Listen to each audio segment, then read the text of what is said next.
Bienvenidos al drama de narrar, donde escribir es sufrir y gozar. Las musas se esconden, el café se enfría y tu novela en pausa todo el día. El drama de narrar, podcast de superación para escritores en crisis creativa.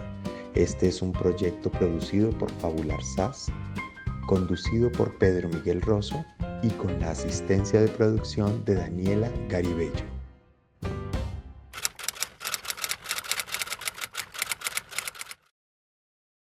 Bueno, muy buenas tardes, noches o la hora que sea por allá cuando están escuchando este podcast. Bienvenidos a un capítulo más del drama de narrar. Muy contento de estar aquí compartiendo con un invitado que tenía muchas ganas de entrevistar desde hacía tiempo, Manolo Orjuela. Bienvenido al drama de narrar. Qué bueno tenerlo por acá. El drama de narrar, ok. Sí, yo soy trágico. Ok. O sea, siempre me dicen, ¿pero por qué el drama? Me decía Carolina, ¿pero por qué el drama? O sea, escribir y narrar es una dicha y no sé qué. Pero siempre me gusta concentrarme también un poquito como en todos esos obstáculos y todas esas neurosis que tenemos todos. No solamente al escribir, que es por eso hago la salvedad para este episodio, sino también en todo lo que implica narrar una historia, así no sea desde la escritura como tal, sino como en este caso, desde la misma escena, que es donde creo que es el mayor fuerte de Manolo Orjuela. Manolo Orjuela es director, también tuvo su formación actoral, ¿cierto? En la ENAD. Sí. Y estuvo de asistente de dirección arrancando y después entonces empieza a pasar a la actuación y después pasa a la dirección e incluso también hizo sus pinos también como dramaturgo en algunas ocasiones, ¿cierto? La historia del señor M. Sí, antes con Te estás volviendo Chekhov. Ah, esa también es original. Sí, creo que fue lo primero que escribí. No, mentiras, pues de todas maneras sí considero que hay una escritura o una reescritura cuando adaptas novelas, que fue lo primero que hice. Y después, claro, todo ese proceso de la adaptación. Aunque las novelas siempre, que me decía Fabio Rubiano en algún momento, yo le decía que no consideraba que había hecho una dramaturgia porque lo que hice fue un cut-paste. Y entonces él me decía pues que un cut-paste es tremenda dramaturgia también. Claro, total. Sí, es que a mí me llama mucho la atención el perfil de Manolo Orjuela. Bueno, para quienes no lo conocen, creo que es como uno de los directores de teatro más importantes que tenemos ahorita en la escena bogotana, con amplia trayectoria en el Teatro Nacional, pero también en su propia compañía, muy desde el teatro íntimo, pero también de gran formato. Y creo que es una de las voces como con más identidad, a mi juicio, dentro de la escena bogotana y colombiana. Y justamente uno de los intereses míos es, en esta entrevista es hablar un poquito sobre todas esas vertientes que hay en el hecho de narrar en la trayectoria de Manolo, que tiene que ver con la adaptación, que tiene que ver con la dirección de actores y con la dramaturgia también, porque también se ha enfrentado al hecho concreto de la dramaturgia original, quiero decir. Entonces creo que hay como muchos caminos a través de los cuales se tiene que entrar uno a enfrentarse al mismo problema que es, bueno, contar una historia y si bien tocó desde el papel o si bien tocó desde el escenario y también cómo es ese intríngulis dentro de la psique del actor, que creo que también es como uno de los puntos fuertes de Manolo en la escena. No sé, me parece, quisiera como para ir un poquito cronológicamente, Manolo empieza su trayectoria primero actuando y tenía como el propósito de iniciar en la actuación y se fue cambiando, o ya tenía de antemano como la idea de ser director y la actuación era como un puente para llegar allá. No, era actor, ni siquiera actor. Creo que yo estaba persiguiendo el modelo de un hermano mío que admiraba mucho y que quería mucho desde chiquito.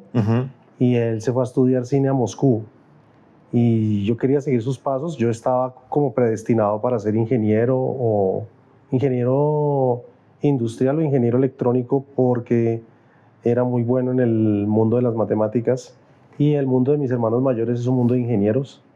Entonces, como que también en la casa había un tablero con decir que pues todos estábamos muy dedicados a los números, más que a las letras. Pero mi hermano se va a estudiar cine a Moscú, primero hace una especie, él entra al mundo del guión, pero al año se pasa a dirección. Y yo estaba en contacto epistolar con él permanentemente y quería seguir sus pasos. Entonces empecé a ver mucho cine en la Cinemateca, en el Museo de Arte Moderno, y él venía y hablábamos mucho sobre cine, trajo una cámara de 16 milímetros bellísima con la que hicimos un par de cosas por ahí. Y estaba, a la ENAD la encontré, a la Escuela Nacional de Arte Dramático la encontré en las páginas amarillas. O sea, yo estaba en mi casa y dije una escuela de teatro y allá me presenté sin tener ningún referente de un artista o de una persona que tuviera experiencia en el mundo de las artes escénicas, porque no pertenecía para nada a ese mundo. Yo todavía vivía en el sur de Bogotá, donde mi madre y mi padre, y en el año 90 me hice el examen de admisión y pasé, pero totalmente ciego. Y pues ahí hice 4 años un poco muy ciego. Había muchas personas que todavía son amigos míos, que yo creo que son las que le empecé a seguir los pasos, como John Alex Toro, que para mí es mi gran amigo y maestro también, porque él ya venía de Pereira con una experiencia de teatro callejero, tesa, de teatro en el colegio, porque ahí es donde conoce a Álvaro Bayona, y Álvaro Bayona lo mete en el maravilloso mundo del teatro, lo emociona, y él se viene pues así como con nada a Bogotá a mirar cómo le va, y él entra, y él estaba un año más adelante que yo. Y ahí empiezo a descubrir el mundo del teatro. Y ahí pero estamos, era como actor, nada, ni idea de director. Y ahí estamos hablando de todo este parche también de Pavel Novitzky. Claro, porque en el año, yo creo que todos estábamos muy perdidos, yo no sabía qué estaba haciendo ahí, pero como al tercer año, no, como al segundo año, segunda parte, aparece el polaco y todo el mundo empieza a hablar de él con mucho miedo porque siempre fue un hombre severo, pero yo quería estar ahí, hice todo lo posible y me volví como un parásito. Fui del equipo técnico de la Corporación Estudio Teatro muchos años hasta que me dejaron actuar, pero yo creo que esa banca, entre comillas, que padecí de no poder actuar sino ver, fue la que me nutrió mucho a nivel de estar afuera y mirar cómo funciona el mundo del teatro desde la experiencia de él, ¿no? Que era muy, muy vasta. Sí, además porque yo siento que Pavel fue como de los primeros directores que empezó a sistematizar un poco como el tema de los roles en el oficio, ¿no? Correcto. O sea, por lo poco que yo también alcancé a recibir de él académicamente, era él muy enfático en eso, o sea, si eres dramaturgo, ¿cuál es tu trabajo? Si eres director, ¿cuál es tu trabajo? Y si eres actor, ¿cuál es tu trabajo? En un momento donde el teatro todavía estaba muy en lo transdisciplinar, entonces como que uno hacía desde las luces hasta la dramaturgia en adelante y casi que la diferencia de los roles uno ni siquiera se la planteaba, sino que uno decía, listo, yo dirijo a veces actúo, no sé qué, pero como que no había una estratificación de los roles y yo siento que Pavel es como de los primeros docentes que empieza a poner un poquito, decir, sí, pero pues hay roles, ¿no? O sea, y a romper un poco esta amalgama de la creación colectiva y de donde todos hacemos un poco todo, que también es otra manera de entender el teatro, ¿no? Sí, claro, es que veníamos de un teatro de los años 80 y 90 donde lo que se opinaba en el escenario era mucho más importante que la manera de hacerlo, ¿no? Entonces las actuaciones no eran tan complejas, eran bastante flojas generalmente, no siempre. La estética del espectáculo también era ya no como dicen los papás, ya no pobre sino miserable, ¿no? Y bajo la excusa de un discurso ideológico, que yo siento que le pudo haber hecho mucho daño, como le pudo haber hecho mucho bien en otros sentidos al teatro colombiano en ese momento. Y él venía muy cansado, por cierto, de eso en Polonia también. Entonces lo que nos hace, por lo menos a nosotros, es generar una conciencia sobre dónde está la técnica del actor y dónde está la estética también del actor, ¿no? Que él, por ejemplo, ponía a hacer escenas y decía, esta escena está bien hecha y aunque no me guste, no es de mi estética, pero tienen que entender que es una escena que está bien hecha. Esas diferencias fueron para nosotros fundamentales porque también tratamos de enseñar o de transmitirlo de la misma manera cuando estamos en la posición de pedagogos. Es como no puedo llevar mi estética y mi ideología al escenario, sino hay ciertas pautas, ciertas directrices, ciertas maneras de poder transmitir ese arte tan milenario para que el otro tome decisiones a su manera, ideológicas, filosóficas, sobre qué quiere decir en el escenario. Y la palabra y la frase que quiere decir, que fue fundamental para todos nosotros de parte de él, porque era, de verdad te estás subiendo al escenario porque tienes la necesidad de contar algo, porque se nos había olvidado porque estábamos en el escenario, o porque algo de niño, o porque vi a mi hermano, o porque quiero contar algo, porque es importante, porque haces Hamlet, porque no simplemente porque lo quieras representar, sino te sientes una necesidad, algo que está retumbando en ti cuando lees eso y lo quieres poner en el escenario. Eso fue muy importante para nosotros. Sí, es que yo creo que Pavel tenía esta cosa de provocador, ¿no? O sea, me acuerdo que él nos decía mucho, hay que distinguir lo que es el análisis y lo que es la interpretación.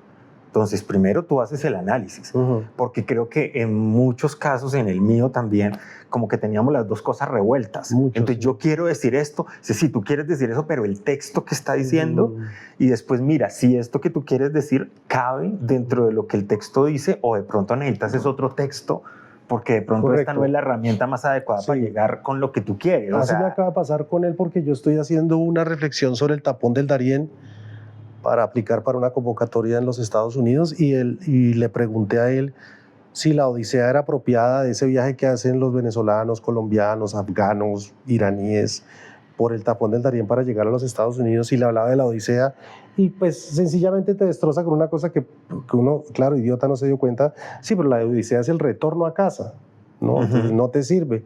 Entonces me dice, busca América de Kafka, que no conozco, busca Peer Gynt de Ibsen, ¿sabes? Y esa visita a los clásicos o a las grandes estructuras literarias o dramáticas para contar una historia, pues la aprendimos a partir de lo que él nos transmitió durante esa época. Y entonces Manolo fue asistente de dirección de Pavel. Nunca, no, yo era técnico.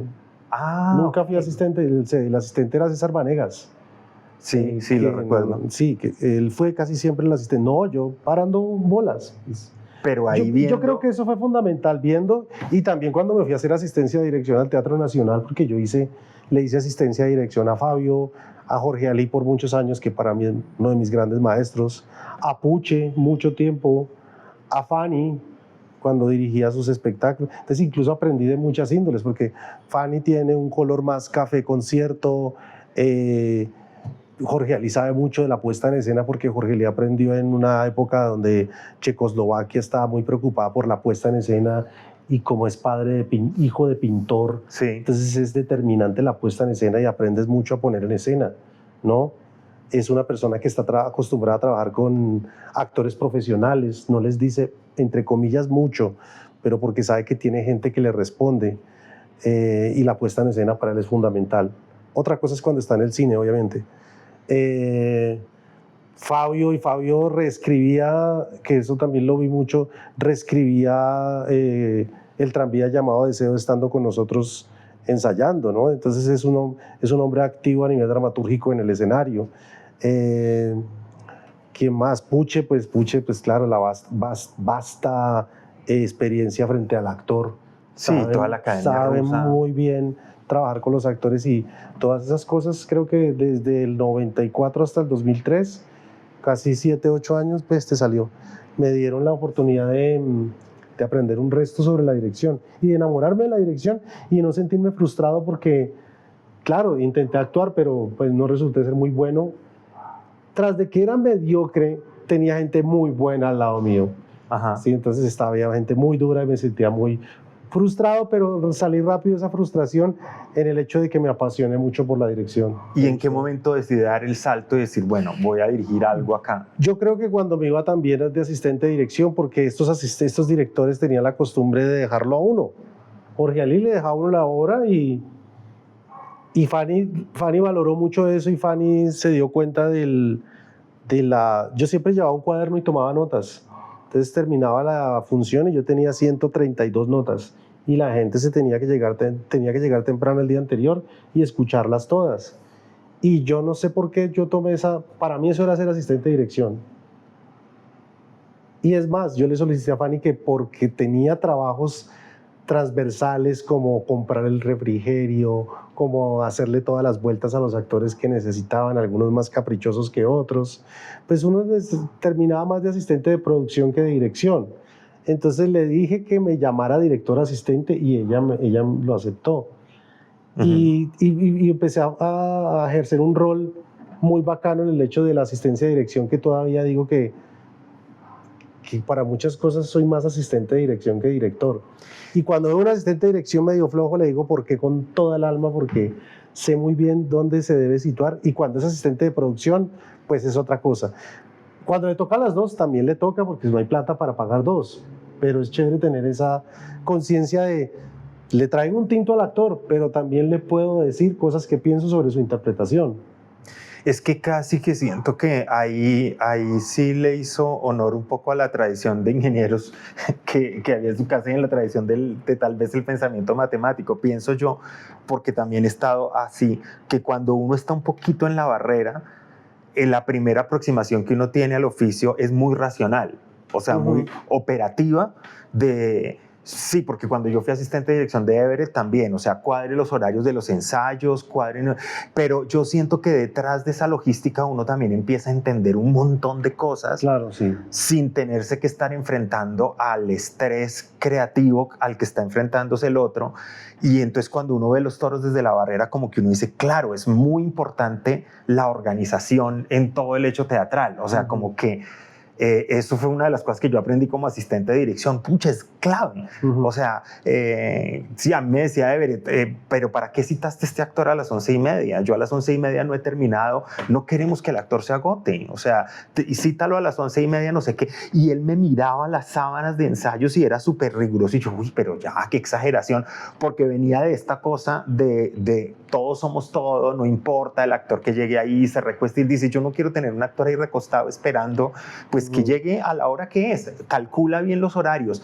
Y ahí empezaba como a generar estructura, que yo pienso que es como una de las palabras claves a la hora de narrar.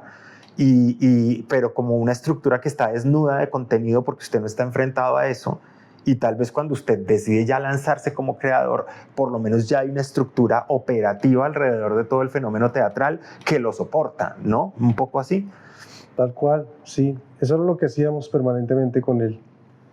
Muy organizados y muy matemáticos. Y la matemática es sagrada para poder estar en el escenario, me parece a mí. Sí, hay una directora inglesa, Lindsay Turner, que dice que los grandes dramaturgos siempre son buenos matemáticos. Claro, yo creo que hay un sentido de la abstracción muy interesante ahí con los números, que yo creo que yo lo entendí mucho con el maestro Nacho Rodríguez, porque él nos daba música en la ENAD y aprendíamos mucho sobre los tiempos en la música, que son los tiempos también, son tiempos matemáticos, y te enseña a tener conciencia sobre eso que decía en el taller de la duración, de cómo está dilatado esto, ¿no? Ya tengo una escena súper dilatada, tengo que atacar con una súper veloz, ágil. Esos tiempos son súper vitales. Yo siempre siento que me comporto como, sin tener ni idea de la música, me comporto como un músico cuando estoy dirigiendo.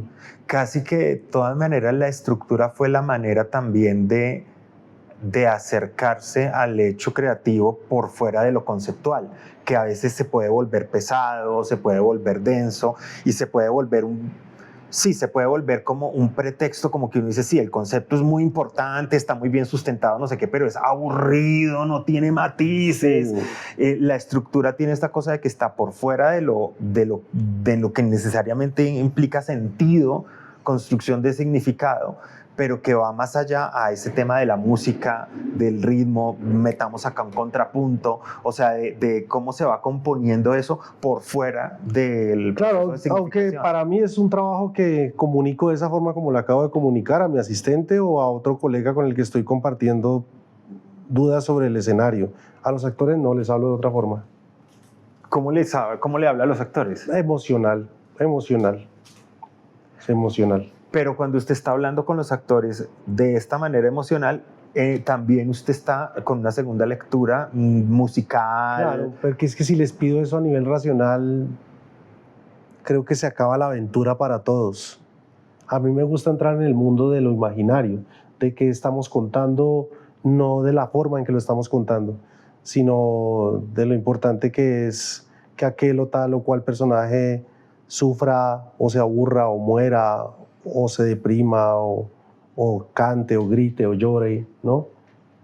Y entonces, bueno, ¿cuándo da usted ese primer salto a la dirección? ¿Con qué trabajo?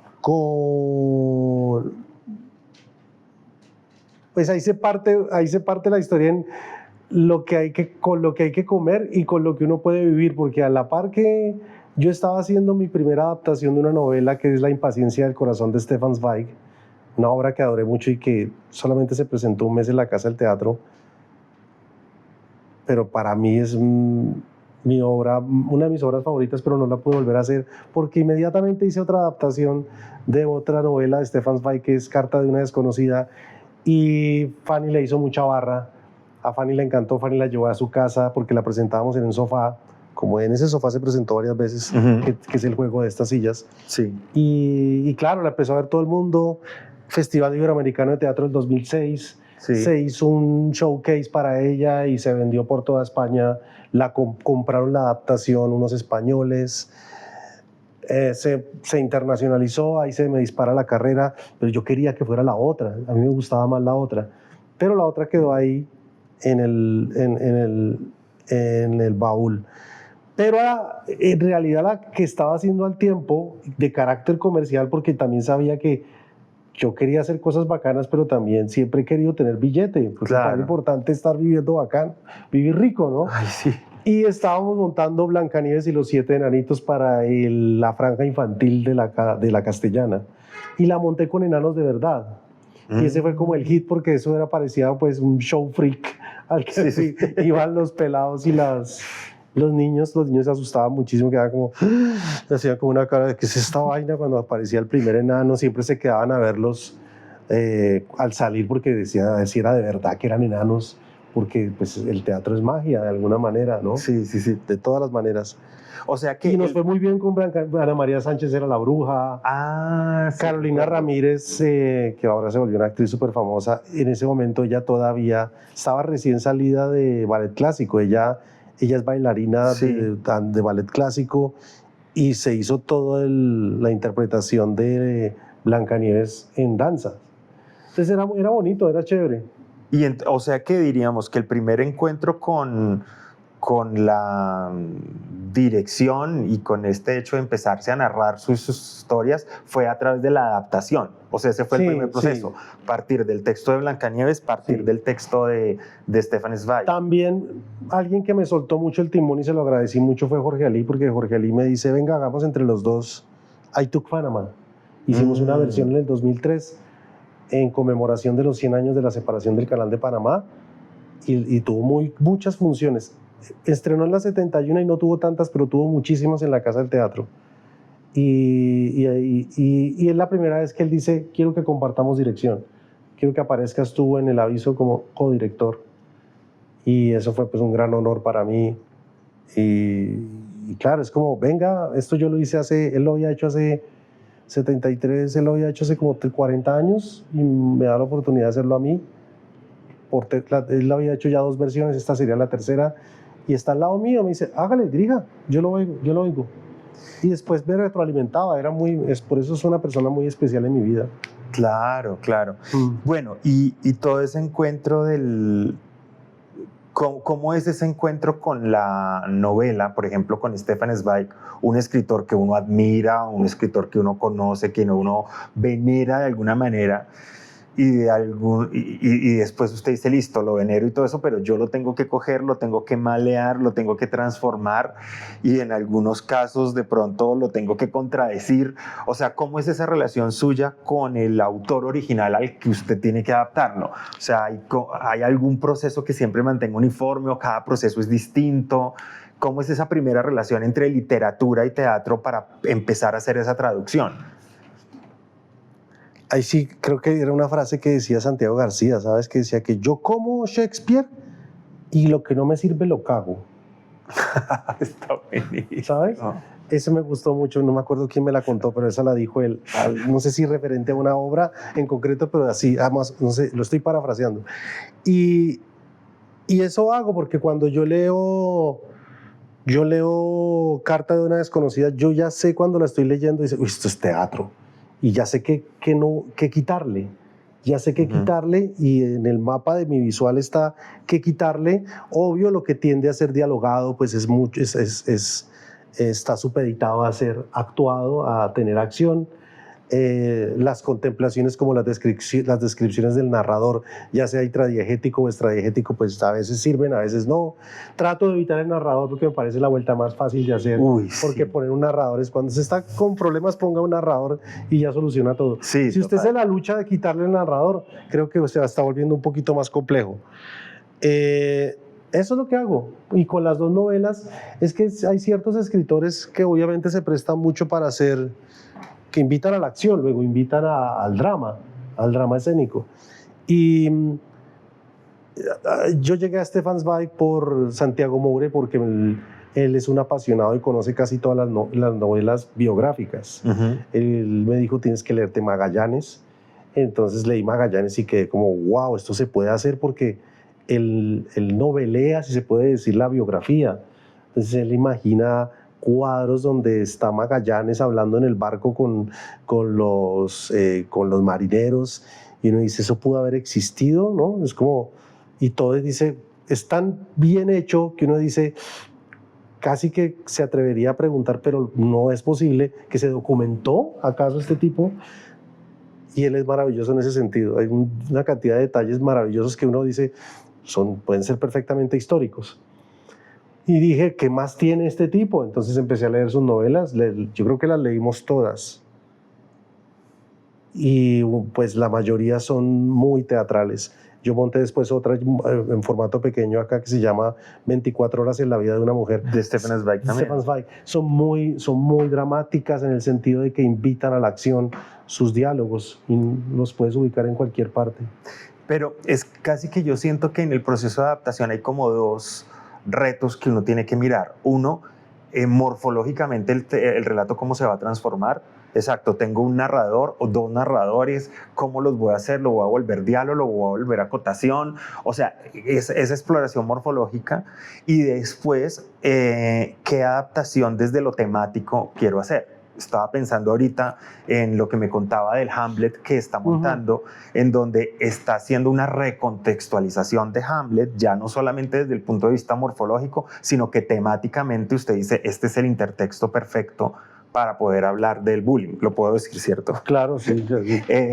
O sea, voy a utilizar este relato de Shakespeare para ponerlo acá y ponerlo a dialogar con una temática que es contemporánea. O sea, siento que hay como dos procesos en la adaptación. Uno es la morfología, eso cómo funciona, cómo está el relojito hecho, cómo está armado, y después cómo la encuentro la equivalencia en la otra. Pero la otra es temáticamente esto para cómo me ayuda para sacudir otros temas que de pronto no están en la original, lo mismo que hizo Pavel con su Hamlet, con el Hamlet que él montó, por ejemplo, donde hace toda una extrapolación contemporánea de Hamlet, pero manteniendo una equivalencia con el texto original. Ahí, ¿cómo lo ve usted? Por ejemplo, en Carta de una desconocida, en Blancanieves, y eso cómo ha ido evolucionando con las distintas adaptaciones que ha hecho. Carta de una desconocida y la impaciencia es que me pasó al revés, porque yo leí Carta de una desconocida. Carta de una desconocida es una carta que le envía una mujer a su querido, donde le cuenta exactamente con pelos y señales cómo se vieron 4 veces y él no se acuerda. Que es la misma mujer en distintas edades. Y me dio tan duro esa falta de reconocimiento que tenemos frente a las personas que hemos amado o que lo han hecho a nosotros, que yo dije, yo quiero contar esto, ¿no? Porque cuando uno busca o siente el flagelo del Hamlet, el flagelo del bullying, va y busca a Hamlet, pero no que Hamlet lo haya hecho buscar el bullying, que sí me pasó con las novelas, ¿sabes? Y por eso prefería por mucho tiempo prefería revisitar una novela que no revisitar una obra de teatro. Y con la impaciencia también. La impaciencia es un tipo que llega a una fiesta y ve a dos chicas guapísimas al fondo. Estamos hablando del Imperio Austrohúngaro, ¿no? Todo el mundo súper bien vestido, vals, y las ves, un teniente emergiendo, y las ve y dice, ve, voy a sacar a bailar a una de estas dos peladas. La saca a bailar, delicioso. Y le gusta mucho. Tiene una atracción impresionante por esta que acabo de sacar a bailar. Pero dice, no hay que sacar a bailar a la prima, porque se entera por ahí que es la prima. Y cuando la saca a bailar, pues se da cuenta que es minusválida. Y ella le da tanta vergüenza que sale corriendo de esa fiesta. Porque la niña en su locura, en su fascinación de que alguien la sacara a bailar, a pesar de saberse minusválida, intenta pararse y se cae. Entonces es una escena patética en medio de una fiesta así súper aristocrática. Y él se va y se siente el peor hombre de la vida. Es un monólogo maravilloso porque no puede dormir y decide levantarse muy a las 6 de la mañana, correr a la primera floristería que encuentre y mandarle flores a la parapléjica, como se decía en esa época. Sí. Ahora no se puede decir así. No se puede. Pero en ese momento se hablaba de la parapléjica. Sí. Y la parapléjica cree que él se enamoró de ella. Entonces, y todo empieza a ser como una bola de nieve que va creciendo en equívocos, porque él dice, no, yo tengo que ir a explicarle a la casa que no es así, y va a la casa, ay, vino a visitarme, y ella, no, por ahí no es. Luego el papá dice, ella está mejorando. El médico dice que parece que va a volver a caminar, y todo es gracias a usted. ¿Qué corazón tan grande tiene usted? Y al otro lado la prima que le gusta así callada. Y él va creciendo y creciendo en una gran reflexión sobre la piedad peligrosa, que es de lo que habla Stefan Zweig, que también la llaman la piété dangereuse, que es la piedad peligrosa, sí, pero sí. también la llaman la impaciencia del corazón. Ah, es la misma. Es la misma. Ya. Y entonces es más apropiado el título La piedad peligrosa porque esa gran reflexión sobre hasta dónde nosotros por compasión, por lástima, como decimos en Colombia, hacia otra persona, en vez de hacerle el bien, le estamos haciendo el mal y la estamos jodiendo, la estamos acabando, la estamos mutilando por creer que le estamos ayudando. No, a mí me parece muy chévere porque sí veo que hay dos formas muy diferentes de acercarse a la adaptación. O sea, una es, por lo que me cuenta de lo que ha hecho, es que el texto me seduce como tal y yo me sumerjo en el texto y trato de traducir ese texto al esquema teatral. Sí. Y el otro es, tengo una temática. ¿Qué texto puedo encontrar que dialogue con esta temática que yo tengo? Sí. Como lo que me contaba del Darién o lo que estábamos hablando de Hamlet. O sea, hay como dos caminos. Siento, ¿no?, que pasa de ambas formas, porque me pasó un poco en el 2022, ¿sabes? De esas oportunidades que uno dice, ¿qué está pasando? ¿Qué chimba? Y estaba en España y un tipo me dice, tengo todo el dinero para montar lo que quieras, pero me tienes que decir pronto qué quieres. Y yo le dije, pero por puro astuto, dije, estoy en España, yo visito clásicos, le dije, la vida sueño. ¿Estás seguro que vas a hacer la vida sueño acá en España? Y sí. Y después dije, uy, madre, ¿yo qué hago? ¿En qué me metí? Pero resulta que la vida lo visita uno, o la visita se la hace la vida, no sé, que me empezaron a dar apneas de sueño. Hoy tengo que ir a una clínica del sueño a eso, odio, pero eso generó una cosa muy particular en mí. Y dije, clínica del sueño, no poder dormir, la vida de sueño. Y dije, voy a hacer una reflexión sobre el hecho de un mundo moderno que ya ni siquiera sueña, que no puede ni dormir, ¿no? El flagelo del insomnio es fuerte en el mundo entero. Okay. Es fuerte, pareciera que hubiéramos dejado de visitar un universo al que solíamos visitarlo y hubiéramos renunciado a él, ya sea por las redes, ya sea por el mundo. Hay un mundo muy de día permanentemente, mira que estamos llenos de luz para poder simular quién sabe qué, no toleramos la oscuridad es el demonio, la oscuridad es... Y también leí un libro maravilloso que se llama La noche, de un tal Al Álvarez, donde hace una gran disquisición sobre la noche, sobre el miedo a la noche, al oscuro, y que tal vez allí fue donde se forjaron las mejores historias de la humanidad, en la oscuridad. El mundo moderno no tolera la noche, centros comerciales con luz día permanentemente, la hiperproductividad, las luces de la ciudad, el parque que está oscuro, entonces es peligroso, entonces tú no vas y el parque está oscuro, y todo eso generó una demonización de la oscuridad, ¿no? Upa. Todo eso me hizo pensar la vida de sueño. Claro, y le es hice una una visita muy bacana a una mujer que durante la pandemia perdió definitivamente el sueño, y es un alter ego de mi sobrina, a la que se le había muerto su papá, a mi hermano, y cómo ella decide viajar a Ucrania, porque ella es ucraniana, y Rusia le declara la guerra a Ucrania. Entonces todo era como, y no poder dormir, y empecé a mezclar todos esos eventos como si Segismundo fuera una mujer que perdió la capacidad de dormir y quiere volver a soñar. Claro, es entonces muy ahí bacano. hice como...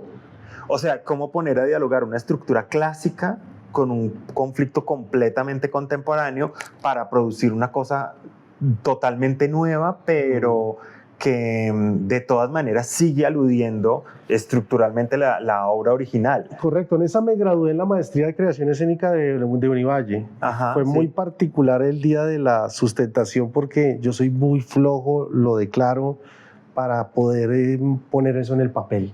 A veces soy muy descuidado y esas adaptaciones no están por ahí como... Y claro, yo tenía que sustentarlo, una tesis, y los dos jurados era un español, no recuerdo el nombre de él, muy docto, un tipo re duro, creo que de la RESAP, no sé, y el polaco, que lo ponen ahí.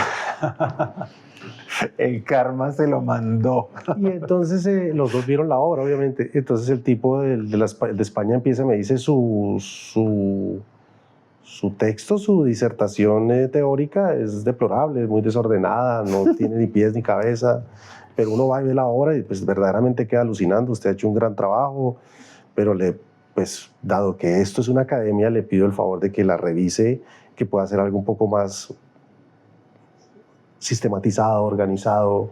Y yo no, sí, yo lo reconozco y tienes toda la razón. Y luego le toca al polaco: ¿para qué esta cosa académica? Esto no tiene sentido, él hace que quiere. Entonces el otro empieza a decirle: pero señor, es mi opinión. No, ¿cuál tu opinión? Y no empiezan a... Y yo me quedo callado y ellos empiezan a discutir, pero horrible. Y pucha al otro lado el maestro.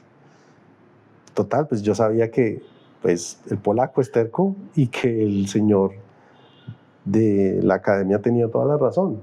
Porque la creación, sí, me imagino, está súper ligada al escenario en su caso. Sí, mucho. Entonces, claro, me imagino que se le viene una palabra, pero a la vez que se le viene una palabra, se le viene una imagen, y usted dice, y hay una luz, y hay una cosa. Entonces, claro, sistematizar esa dramaturgia, sobre todo porque siento que lo escrito, la dramaturgia escrita, tiene una cosa que es lineal, mientras que la dramaturgia escénica tiene varios niveles. O sea, a la vez que estoy oyendo, estoy viendo, o sea, estoy como en muchos niveles al mismo tiempo. Entonces, el tema de la simultaneidad es un reto al que uno se tiene que enfrentar cuando está viéndola y cuando la está construyendo ahí, que no acá, porque después de una letra está la otra, después de una... O sea, aquí, de todas maneras, la escritura sí es lineal.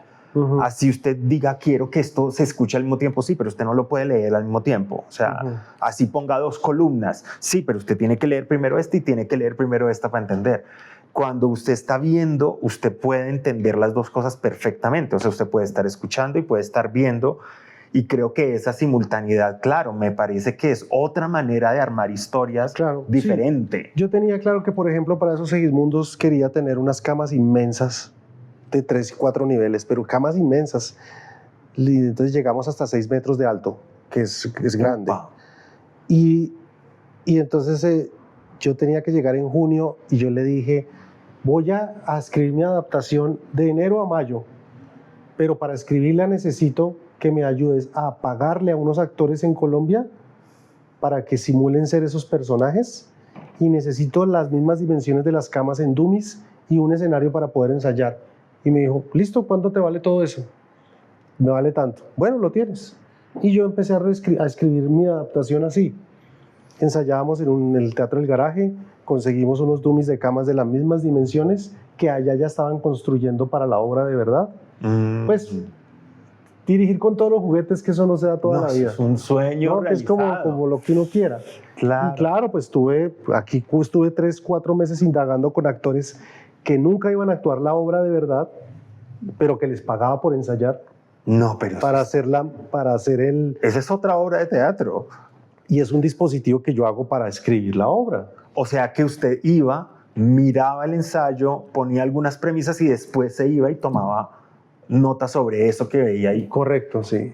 O sabía que iba a dejar de Calderón de la Barca, de La vida sueño, y que iba a ser texto mío. O sea, aquí necesito un texto mío, aquí necesito un texto de Calderón, porque claro, había una mezcla entre mi sobrina y yo, de mi experiencia frente a lo que había vivido en esa noche que me hicieron el examen de sueño. El examen de sueño tiene dos facetas. Una es, van y te verifican que no puedes dormir en un lugar que te citan hoy, por ejemplo, a las 7 de la noche tengo que estar allá, y te dicen a las 7:30, bueno, duérmase, acuéstese. Pero yo no me duermo a las 7:30, ¿cómo me vas a dormir? No, pero hermano, así es. Bueno, con un montón de cables, no te muevas mucho. Yo me muevo, pero como un demonio para dormir. Pero no te puedes mover. Ok, ¿quién va a dormir? Sí, o sea, eso que y luego a las 5:30 de la mañana, que es cuando yo empiezo a tener el sueño más profundo, bueno, chao, gracias, de nada. Y yo, ¿qué es esto? Y empecé a leer cómo se solía hacer en un mundo más ideal de ¿sabes? Siglo XX comienzos, era muy al estilo La Montaña Mágica, sí, que son esta gente, obviamente son aristócratas que tienen centros medicinales mucho más high, entonces te ibas como a un castillo, te llevaban afuera de la ciudad, te invitaban a dormir y el examen duraba una semana para ver cómo era tu comportamiento frente al sueño. No 12, no 10 horas, 8, ¿no? Y el de hoy, y tienes que volver para que ellos certifiquen qué tipo de máquina, de la cual dudo mucho, te sirve para que puedas controlar tu respiración. Hoy se hace compartido, es decir, la mitad del tiempo voy a estar sin él, la otra mitad con la máquina. O sea, casi que el examen a usted era lo mismo que los actores del ensayo a usted en el otro proceso, o sea, claro, más o menos, porque usted estaba trabajando con unos actores que no iban a ser los que iban a representar la obra, sí, pero que eran los que le iban a dar la materia prima sobre la cual usted hacer el análisis dramatúrgico que necesitaba, casi como el médico que necesita extraerle a usted toda la información para él poder hacer su informe, ¿no? Una claro, correcto, como cuando también un médico ensaya con un muñeco de mentiras, que es cómo va a operar, ¿no? Claro, pero sí, o sea que la escena sí para usted es el origen de la sí, narración. Siempre. O sea, es más la escena que el papel. Sí, total. Sí. El papel, o sea, la escritura es una consecuencia de una escritura escénica que se empieza a dibujar. Sí. Bueno, y cuando usted se para ahí, así como uno se para en la hoja en blanco, cuando usted se para en el escenario en blanco, ¿qué es lo que usted tiene en cuenta? ¿Qué es por dónde es que usted empieza a romper el hielo para empezar a ver qué es lo que pasa? ¿Qué cree usted que es lo que lo detona? En blanco no llego porque por eso es el puto insomnio, porque todo lo empiezo a trabajar en la noche y tengo que llegar con algo. Generalmente con lo que me he dado cuenta siempre que llego es con una escenografía o con una visión escénica preestablecida. Es decir, yo sabía de entrada que eso lo iba a hacer en camas inmensas. Es decir, yo sé que trabajo sobre la mesa y la mesa es mi jaula. Eso me parece clave. Yo tengo una sensación de que esto debe ser hecho en Las Brujas de Salem. Lo saco adelante con sillas. Necesito sillas porque me evocaba mucho juzgado, me evocaba iglesia, me evocaba salón de clase. Y hay elementos escenográficos que me apasionan. Me fascinan las mesas y las sillas. Me encantan. Las camas no me gustan tanto, por ejemplo. Aunque hice eso con camas, pero era una cama muy dura, era cama reja. Le tengo pavor a las camas y a los colchones en el escenario. Parecen horribles los colchones en el escenario. Le tengo como predisposición, ¿sabes? Hay cosas que para mí no se ven bonitas. El blue jean lo odio en el escenario. Aunque lo he hecho, como he hecho el blue jean, porque digo, ya tocó blue jean. Pero no sé, hay materiales que digo, no me gusta cómo se ven en el escenario. Adoro el cristal en el escenario. Adoro las variaciones de los blancos y los negros. Difícilmente uso el color. Es más, una de las críticas más fuertes que tuve con el director artístico que me llevó a hacer Segismundos era que había abusado del color.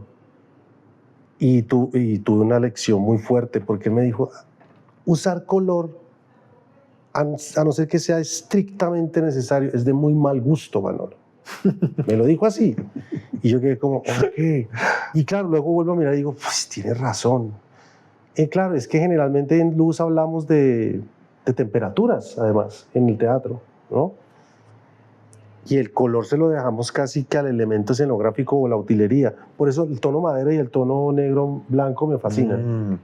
Y casi que ese objeto se vuelve como una especie de patrón proxémico para empezar a organizar las relaciones de los actores. También lo digo por el taller que tomé con usted. Claro. Casi que como que es la mesa la que va a determinar tú cómo te vas a relacionar con el otro, y por ahí es que empieza a salir la historia. O sea, por ahí entonces uno dice, entonces lo miras, no lo miras, o le dices esto, no sé qué, y de ahí empiezan a suscitar los textos, ¿cierto? Tal cual. O sea, casi que la proxemia garantiza de alguna manera como que no voy a entrar de nuevo por lo conceptual. O sea, volvemos otra vez al tema, sí, que la estructura es la manera de un poquito blindarme, como decía el maestro Cartoon, de romper la red conceptual, porque él dice, pues lo que vamos a decir con los conceptos, si ya te lo sabes, ¿para qué lo vas a decir? O sea, lo chévere es que trates de llegar a algo que tú no sabías y que llegues a descubrir algo. Y tal vez ponerse esa premisa formal, estrictamente formal, obliga a que el pensamiento lateral empiece a trabajar y a que tenga que empezar a buscar esas oblicuidades que son las que empiezan a generar una historia diferente, o la misma historia pero contada de una manera diferente y sobre todo más personal, más genuina, ¿no? Sí, había un proyecto muy bonito que hice en Café que se llamaba Mónica y su mundo de cartón, y la premisa es que es la niña que en Navidad o en cumpleaños le regalan un regalo y está dentro de una caja y se embeleza más con la caja que con el regalo, ¿no? Que eso pasa mucho con los bebés hasta cierta edad. Usted puede ver un bebé que fácilmente le regalan algo y como que bota el muñeco y se queda con la caja como, ¿qué es esta cosa, no? Un poco como los gatos que les encantan los huecos o las partes de arriba, ¿no? Y la premisa era esa, era una niña que abría una caja de cartón y empezaba a contar una historia. Y ahí conté La princesa y el frijol, conté El cuervo de Edgar Allan Poe, y era que abría, y era una caja grande donde había un músico, que era Alejo Gómez, un actor, que era Bernardo García, quietos, y la niña cuando abría la caja le daba vida a eso, y ella contaba con cartón que cortaba, era una mujer muy tesa, Mónica Piñeros, con las manos, entonces cortaba una flor y la entregaba y generaba la fábula. Y empezamos a contar la fábula de La princesa y el frijol, y luego de repente por allá terminaba la cosa en una voz en off que hacía el mismo músico, como decía, como, Mónica, deja esa caja de cartón y vete a dormir. Entonces ella cerraba, y se iba. Sí, casi ahí había una trampa, llamo yo, que es que la jaula o la trampa es, no te puedes salir de la caja, tienes que contar todo en la caja. Claro, o sea, el objeto o el espacio como restricción se vuelve como un detonante para la creación. Se vuelve un drama. Se vuelve o sea, casi que un obstáculo. El drama, mejor dicho, casi que el drama de narrar es el detonante también. O sea, necesito ponerme en problemas para que la cosa empiece a salir. El drama es el espacio y el tiempo. Los japoneses con el maestro Tadashi Suzuki decían que esas son las dos herramientas básicas del actor, que es el espacio y el tiempo. Y uno cuando va ensayando y se va metiendo cada vez más en el escenario, por eso yo soy feliz con una caja negra en mi casa, ¿qué más le puedo pedir a la vida, no? Porque aquí es donde experimento esas cosas. Claro, o sea, como a través de la restricción, o sea, sí, es casi como los ejercicios de escritura que uno se pone, que uno dice, listo, no puedes utilizar puntuación. Exacto, y a los 3 minutos puedes usar la palabra sí. No sé, hay unas cosas, ejercicios. Sí, para usted obligarse. Alguna vez los hice con Chavo, muy lindos esos ejercicios. Casi que para uno obligarse a no pensar, entre comillas, pero realmente lo que creo es que se está tratando es de pensar de otra manera. Sí, o sea, con otro músculo. De romper esa relación causa-efecto que uno tiene, como dice el maestro Cartoon, en su red conceptual, y obligar, pero que sea el propio espacio el que me obligue a reconstruir una relación, algo que de pronto yo pensaba que era muy fuerte y de pronto acá es muy débil, pero de pronto algo que era muy débil, de pronto, no sé, un poquito de polvo que hay acá, y empiezo a limpiarlo y de pronto desde ahí, que yo pensaba que en el papel lo podía ver algo como insignificante, y ahí se vuelve. Me acordaba ahorita de una anécdota que contaba el creador de Lost, que decía que de dónde había sacado toda esa historia de Lost, y me acordaba mucho de la historia de la caja, porque él decía que el papá le había regalado una caja que él no podía destapar y que él tenía que esperar, creo que hasta Nochebuena, para poderla destapar, y que él de niño pasaba todos los días y miraba y decía, ¿qué hay en la caja? ¿Qué hay en la caja? Y ese es el detonante de lo que él dice que de Lost, porque dice que hay en la isla. Esa isla puede ser cualquier cosa, están los otros, hay una compuerta, pero esa compuerta no se sabe qué es lo que pasa. O sea, casi que la creación dramatúrgica surge más de la pregunta que de la respuesta, más de qué quiero contar, o sea, más que romper con esa dictadura del logos, donde dice yo de qué quiero hablar de esto, más bien es como cuál es la pregunta que no soy capaz de resolver. Correcto. Pero sí, somos el universo de las preguntas, le digo siempre a los pelados en la Javeriana, no somos el universo de las respuestas, nuestra experticia es la pregunta.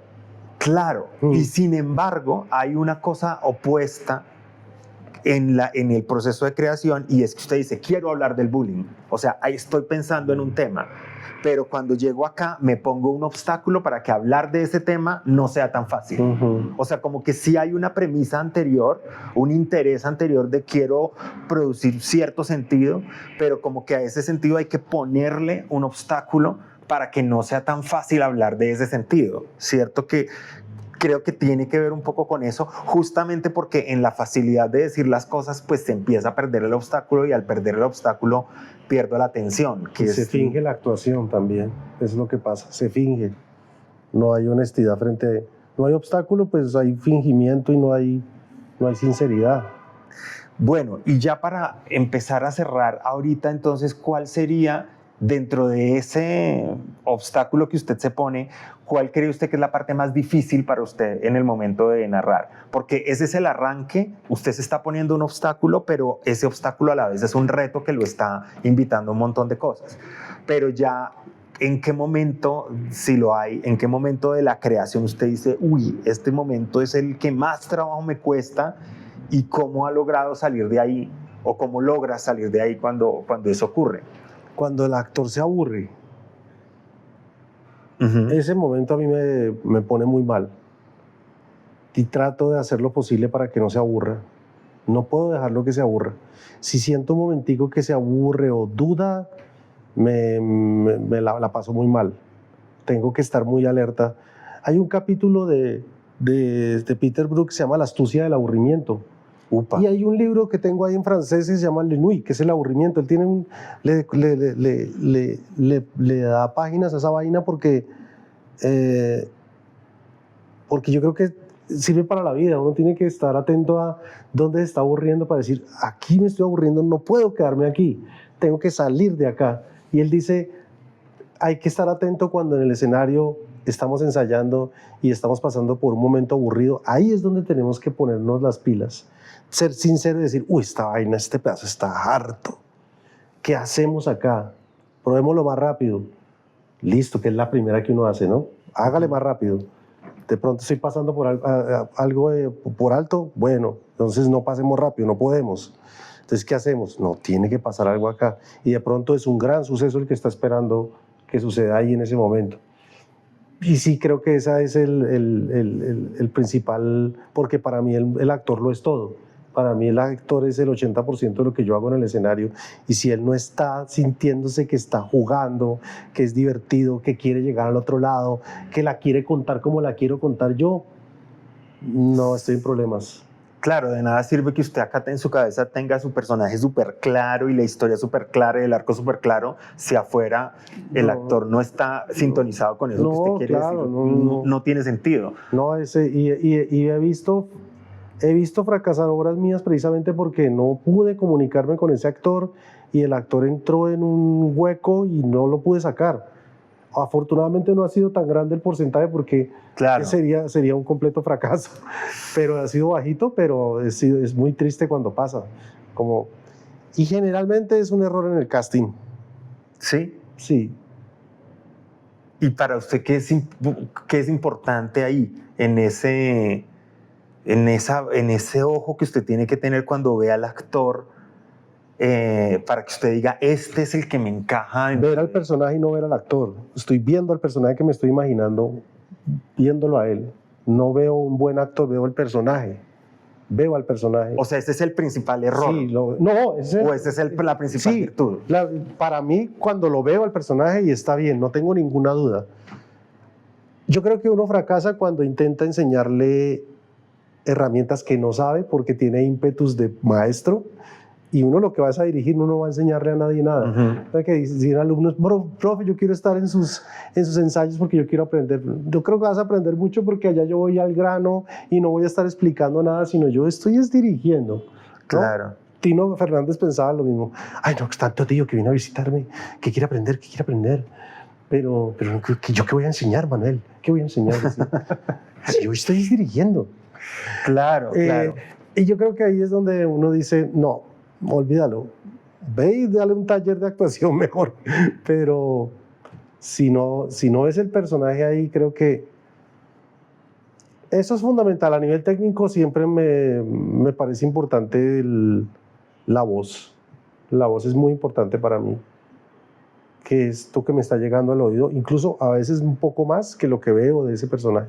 Pero como habla, me encantan las voces de los actores. Ahí de nuevo esa conexión con la música, claro, y lo sonoro, con el tempo. El teatro es muy auditivo,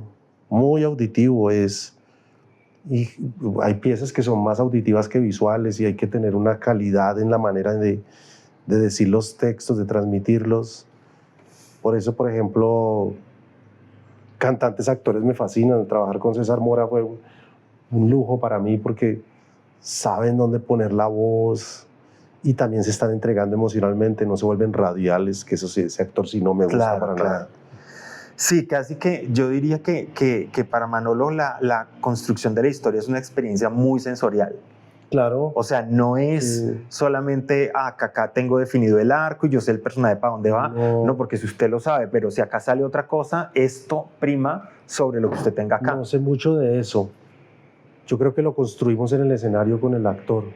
Claro, de eso no tengo nada preparado. No. Es un acto de interacción constante. Por eso generalmente además ensayo las obras linealmente, ¿no? Ajá. Porque, ¿y acá qué puede pasar?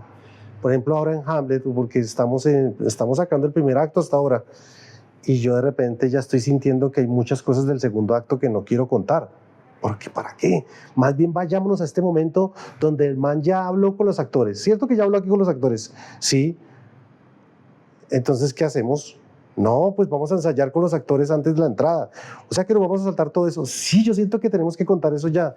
Uy, lo vamos a quitar mucho. ¿Pero ¿y qué tiene? ¿No? Sí. Siento que estamos contando entre todos y también, cosa que yo hacía mucho hago mucho en la Javeriana, dando clase, y he montado siempre los clásicos, siempre he querido ir allá a montar los clásicos por una preocupación además, porque las escuelas modernas ya no leen los clásicos, o ya no leen, ¿no? Entonces era Las Tres Hermanas. Y yo sé que ustedes, nadie la va a leer porque les diga que la vayan a leer. Quiero hacer el principio de la obra. El principio de la obra es así, ta. Ármenlo. Ustedes lo hacían. Bueno, ahora consulten el texto. ¿Qué cosas podrían decir que están en el texto de esto que ustedes armaron? Esto cabe perfectamente. No, pues casi todo, porque es que qué raro, es Chekhov, ¿no? Y es un gran dramaturgo. Ok, buenísimo. ¿Y ahora qué sigue? No, ahora ella va a encontrarse con Natasha. Bueno, listo. Entonces ve y busca el texto a ver qué pasa. Entonces los hacía ir a buscar el texto para poder seguir narrando en el escenario. Eso los hizo leer la obra buscando la manera de poderla contar. Eso era muy importante. Y después al final les dije, ¿quiénes de ustedes leyeron toda la obra al principio? Ninguno lo había hecho. Creo que 2 o 3 por ahí levantaron la mano. No lo reprocho, era una manera de trabajar. Y yo les hice entender que si querían seguir contando lo que yo me sabía, pues tenían que acudir al texto. Consultarlo más que leerlo. Y eso enriqueció mucho el ejercicio escénico. pero de nuevo entro a la historia a través de lo sensorial. Sí, y después llego exacto, a lo conceptual. Sí, porque además debemos saber que la mayoría de esas traducciones, empezando por ahí, están diseñadas para ser leídas y no para ser actuadas, ¿no? Shakespeare, claro, sobre todo es un problema porque Aragua, no recuerdo, Astrana, no sé qué, todos esos diseñaron esas grandes revisitaciones, traducciones, no precisamente para estar en un escenario. Lo que ha pasado con Joe Broderick, ojalá hubiese muchos más, que es una persona que tiene conciencia del ejercicio escénico.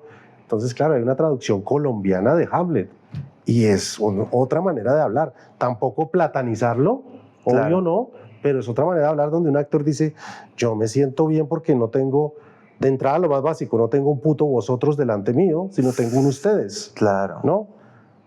No tengo una conjugación de tiempo que no usamos en Colombia, que es el segundo plural, que la usan los españoles, nosotros no la usamos, ¿no? Tampoco somos argentinos, tampoco somos mexicanos, somos colombianos. Y uno agradece mucho cuando está oyendo esa traducción, porque ya que la vamos a pasar al español, pues pasémosla al colombiano, ¿no? Claro, sí, Eso sí. es muy importante. Y ni qué decir de las otras cosas, ¿no? Pues las otras cosas son... Pues Chekhov, ruso, quién sabe si lo pasaron del ruso al español y en qué año.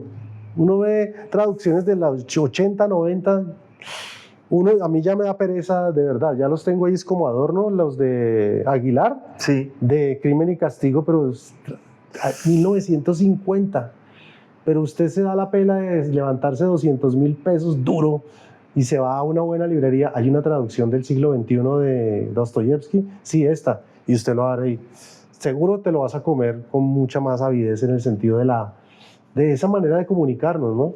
Claro, es como volver a la función contextual que tiene que tener el texto. O sea, el texto por el texto no tiene sentido. Sí. Es como que usted quiere ahorrar y ahorrar y ahorrar. Y uno dice, ¿pero qué quieres hacer con toda esa plata? O sea, ¿para qué estás ahorrando? Pues porque quieres invertirla. O sea, quieres ir a un restaurante, quieres irte de vacaciones, pero ahorrarla por ahorrarla y casi que acumular el texto acá, por acumularlo no tiene ningún sentido si esto orgánicamente no está manifestándose en la escena, en el actor, en todo lo que está pasando acá. Y esto es más un material maleable que tiene que tener esa flexibilidad para que pueda dialogar horizontalmente con los otros lenguajes y no como esta cosa de que esto es lo que el autor quiere decir, arrodíllense todos frente a esto que es lo que el autor quiere decir y háganle caso, sino más bien pongamos este texto a que dialogue con toda esta dinámica proxémica, con la mesa, con el actor, con todo eso, y desde ahí empezamos a escribir, pero un poco desde lo colectivo, ¿no? Un poco desde lo por sinérgico. eso me llamó mucho la atención esa Julia brasileña, porque esa Julia quiere hablar de un Brasil de hace 15, 20 años, ¿no? Enmarcado en unas circunstancias, y la vuelven de ellos, ¿no? Es de ellos, es una versión muy de Brasil. Claro. Eso me parece muy bacano. Y eso les empieza a dar a todos una autoridad en la manera de decir los textos, en la manera de relacionarse en la escena, que el espectador la siente, aunque no entienda por qué se está produciendo, ¿no? No, pues Manolo, creo que con ese tip ya tenemos bastante para sentarnos a seguir reflexionando sobre esto del drama de narrar. Muchísimas gracias por acompañarnos, muchísimas gracias a ustedes también, para que sigan conectados acá en el drama de narrar por Spotify, por YouTube, por redes. Esto es el drama de narrar con Manolo Orjuela en esta ocasión y nada, seguimos conectados, muchísimas gracias de verdad. A ti, gracias. Bueno.